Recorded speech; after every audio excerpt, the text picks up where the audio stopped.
When it comes to the Pokemon series, Nintendo has a foolproof strategy. Release 2 versions of a game with minor differences, wait a little bit, and then release a 3rd edition with a few new features. The Pokemon Mystery Dungeon series is no exception to that rule. Explorers of Sky is largely the same game as Explorers of Time and Explorers of Darkness. So is the game worth triple dipping? Well, I wouldn't go trading in your other version quite yet. If you don't know about Pokemon Mystery Dungeon, it's actually the Pokemon version of a popular series of roguelike games that feature crawling around in randomly generated dungeons.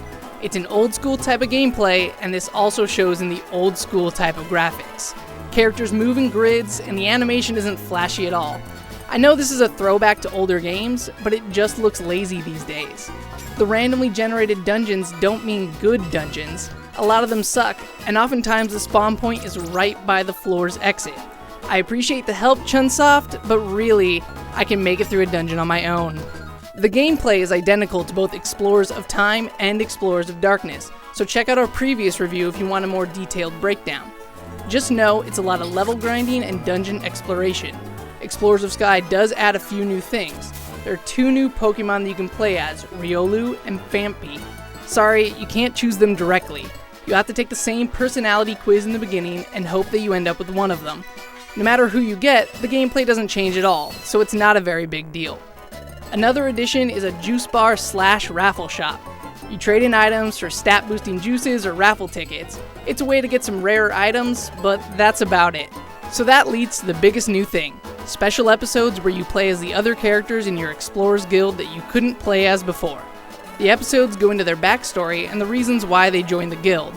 Unfortunately, these episodes end up being mostly cutscenes, like you wanted to read a novel about Bidoof's self-esteem issues.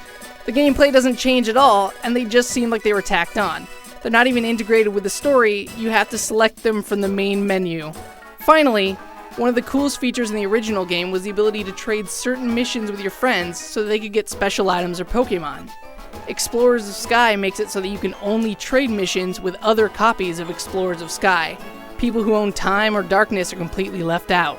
It's a little baffling why there's a 3rd version of this game. If you really get down to it, there's no reason why there should have been 2 versions in the first place. This is the same game with side stories that aren't very fun, superficial additions, and less connectivity. If you bought the previous games, you'll probably want to pass on this. For the full written review, head on over to IGN.com.